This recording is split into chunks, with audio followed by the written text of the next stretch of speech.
Selamat malam Pak Henry. Kelompok kami akan mempresentasikan tugas proyek kami yaitu data stok eksekutif. Perkenalkan nama saya Edward. Perkenalkan nama saya Alvin Renardi. Perkenalkan nama saya Daviko. Perkenalkan nama saya Jason. Perkenalkan nama saya Richard. Oke, untuk yang pertama, kami akan menjelaskan tentang registernya. Akan dijelaskan oleh Alvin.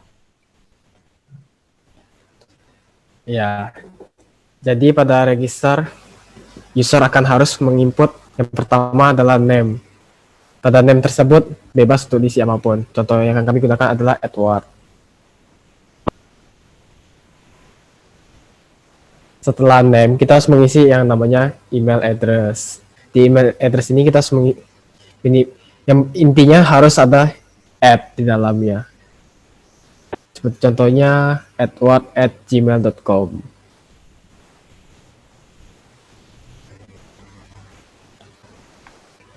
Password sendiri minimal harus ada 8 karakter.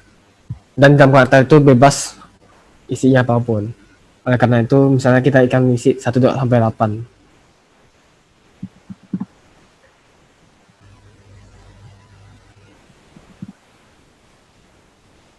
Setelah itu kita akan register. Nah, seperti yang dijelaskan oleh Alvin tadi,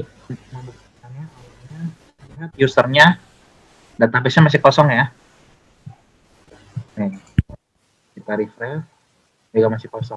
Nah, lanjut.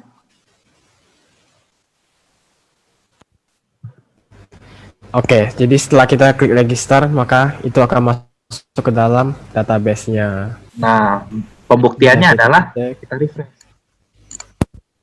Nah, masuk namanya Edward, emailnya ini, passwordnya ini tadi kita disebutkan oleh Alvin adalah 123456778. Lalu kenapa di sini malah simbol-simbol dan angka huruf karakter nggak jelas?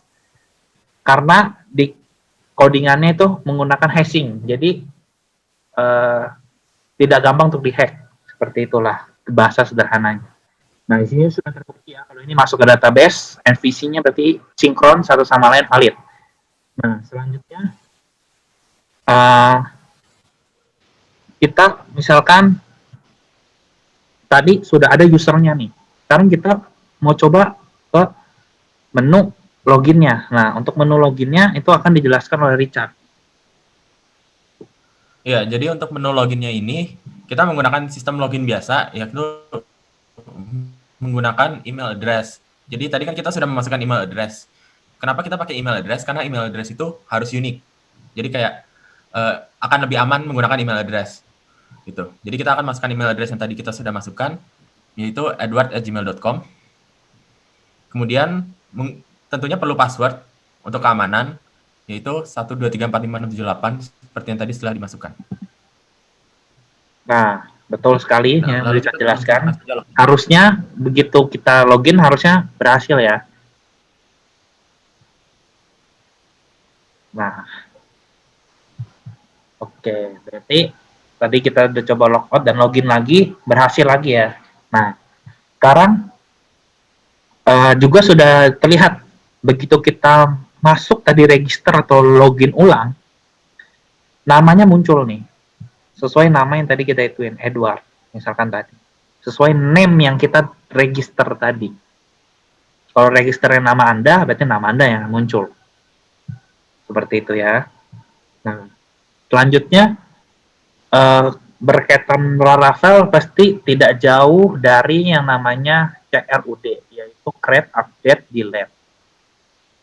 Nah, kita akan memperlihatkan dari proyek kami CRUD-nya. Nah, untuk yang pertama dulu yaitu create. Nah, create ini bisa kita klik di sini atau kita klik di tambah barangnya di sini. Nah, untuk bagian ini akan dijelaskan oleh Jason. Jadi awalnya ini kita bakal menekan tombol tambah barang atau navigation bar tambah barang di atas. Terserah yang mana aja bisa. Nah, di sini kita akan ngedaftarin barang kita. Jadi awalnya itu nama barang, langsung aja kita coba nama barangnya kita masukin Xiaomi.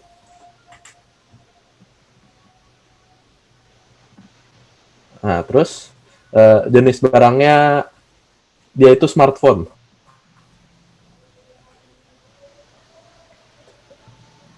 Karena dia handphone yang langka, maka jumlah barangnya hanya satu. Nah, terus jangan lupa dipencet tombol daftar. Tapi sebelum itu kita lihat Laravelnya dulu.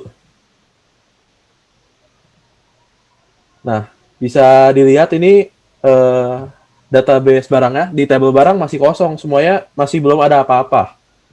Nah, tapi begitu coba kita refresh, ya bisa dilihat barangnya masih kosong, belum ada apa-apa. Nah, kita balik lagi ke Laravel, coba kita pencet button daftar. Wah, ternyata barangnya itu minimal 10. Ya udah, kita tambahin jumlah barangnya jadi 100. Ya, kita klik daftar. Nah, habis didaftarin kita bakal balik ke read ini lagi dan kita bisa ngelihat nama barangnya Xiaomi ya. Jenis barangnya smartphone. Nah, ini di database-nya. Di database-nya kita coba refresh. Nah, bakal kelihatan tuh namanya Xiaomi dengan jenis barangnya smartphone dan jumlah barangnya 100. Nah, itu adalah bagian create. Nah, selanjutnya untuk bagian update dan delete-nya bakal dijelasin oleh teman saya, Daviko. Nah, sebelum itu bisa terlihat di sini ya bahwa MVC-nya saling sinkron juga untuk create-nya. Maka ini valid ya create-nya. Sekarang seperti yang teman saya ngomong, untuk selanjutnya update dan delete akan dijelaskan oleh Daviko. Selanjutnya akan saya jelaskan tentang update. Nah, biasanya tuh mungkin habis sudah menginputkan barang, mungkin ada perubahan nama atau makanya itu diperlukan namanya update. Nah, untuk cara update yang pertama itu adalah dengan cara kita akan mengklik dulu nama barangnya itu Xiaomi.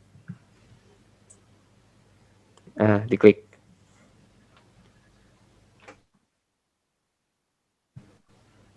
Kok nggak berubah? Oh. Nah, di sini kita udah lihat kan ada nama barang, jenis barang, dan ada jumlah barang. Dan di kanan atas itu ada tombol namanya edit dan hapus. Nah, karena kita akan mengupdate, maka sekarang kita akan klik tombol edit.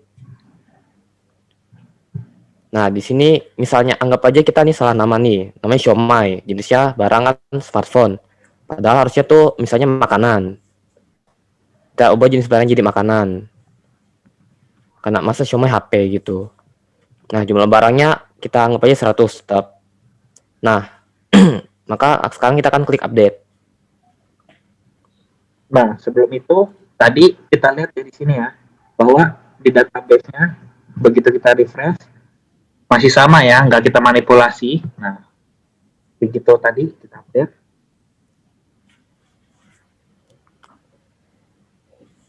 Nah, sudah muncul tulisannya yaitu Xiaomi berhasil diupdate, yaitu namanya Xiaomi, jenis barangnya makanan, dan jumlahnya 100. Nah, selanjutnya itu adalah kita akan menghapus barang. Misalnya, anggap saja barangnya sudah habis gitu. Maka kita hanya akan tinggal pencet hapus dan Nah, ketika kita, sebelum itu tadi kan kita udah ini, kita melihat dulu bener nggak di database-nya itu berubah. Nah, berubah ya, Xiaomi makanan jumlahnya 100. Nah, seperti yang teman saya tadi bilang, oke, Xiaomi udah habis nih. Terus kita hapus dari database. Nah, otomatis nggak ada data kita tadi cuma Xiaomi. Nah, berarti otomatis di database kita juga harus sinkron dong. Nah, begitu kita ini sudah hilang, betul. Berarti satu hal lagi, MVC-nya juga saling sinkron ya, model view controller-nya. Berarti untuk update dan delete-nya udah benar nih, CRUD-nya. Nah, sekarang untuk ke codingannya sendiri nih dari saya. Gambaran codingannya itu seperti ini. Nah, pertama kali namanya indeks PHP. Suaranya kependem tuh. Yang halo? Nah, yang namanya adalah index.php. Nah, di sini di index.php ini bisa dilihat ya bahwa ini nah, yang penting di sini itu adalah ini ya, bahwa ya kernel dan response-nya ini, bahwa dia akan ke kernel yang kita udah buat kelasnya di yang untuk mengambil request kernel itu apa di sini. Nah, untuk dari itu maka itu kita sudah lihat di sini. Nah,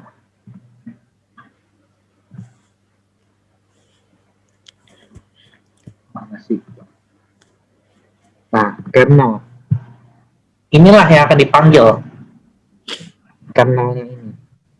Nah, maksudnya apaan sih kernel? Nah, dari kernel ini itu istilahnya kayak kita kayak manajer yang membawahi suatu divisinya. Jadi ini kayak manajernya. Manajer ngapain dia? Nah, dia ngebuka console.php. Jadi ini kayak kita mau ngebuat function dan function supaya rapi, supaya semuanya tertata. Jadi tadi pertama index manggil si kernel manggil si konsol. Nah, kayak begitu. Di konsol ini sebenarnya itu yang nanti kita akan yang buat namanya yang tadi untuk login. Nah, pertama sebenarnya intinya di situ ya. Terus yang tadi yang registernya biasa sih, ini kayak begini, name, email, password. Nah, passwordnya tadi titik-titik semua ya, karena hidden nih ya, titik-titik semua. Nah, yang penting sebenarnya di CRUD-nya sih, di CRUD-nya. Nah,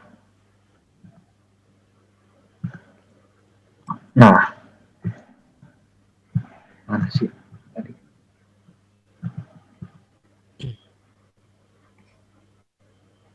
Nah, ini misalkan di sini, bukan, masih.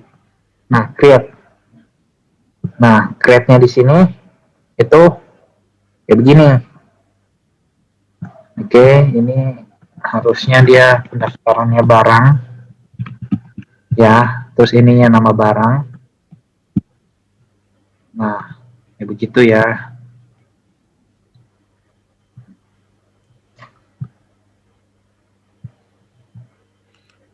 Begitu sih ini editnya. Ini show-nya.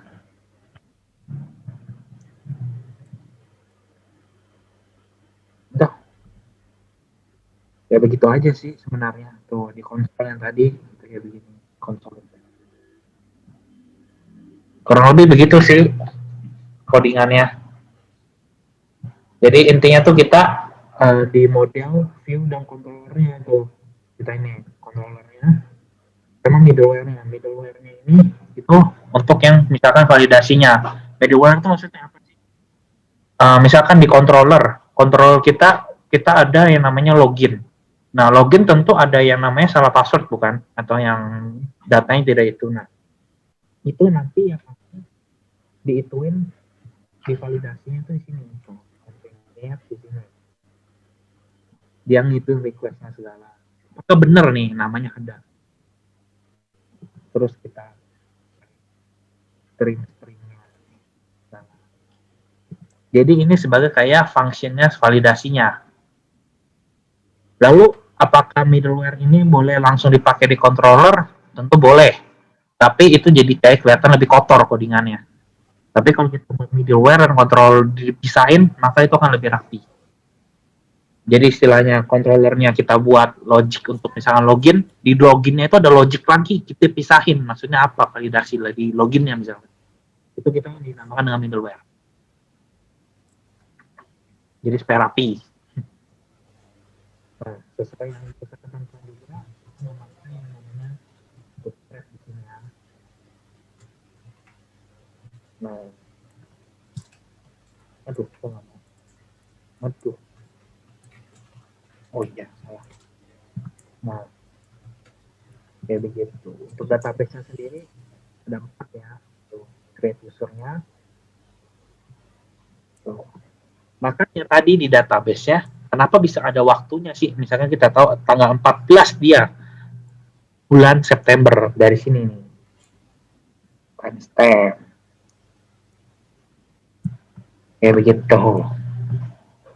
Create-nya. Nah, di register tadi nih, kalau misalkan ada yang nanya, apa sih, kok gimana caranya supaya ada app-nya? Itu sebenarnya tinggal pakai fungsi bawaannya Laravel. Nah, nih.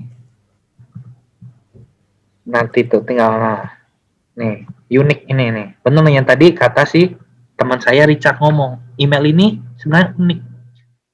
Nah, uniknya ini di dalamnya function ini itu udah langsung ada kalau email tuh harus ada app-nya. Nah, jadi valid tadi yang dijelaskan oleh teman saya juga semua ya. Kenapa pakainya email sih? Karena dia unik, betul. Kenapa dia unik? Karena dia harus ada app-nya dan banyak kombinasinya tadi, salah satunya juga. Berarti valid ya penjelasannya tadi.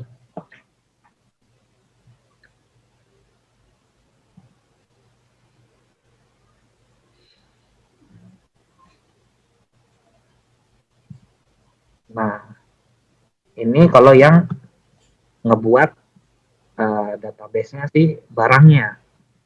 Ini biasa aja sebenarnya ya, karena tinggal create nama barang, jadi sekarang jumlah barang yang tadi kita ada. Kayak gitu.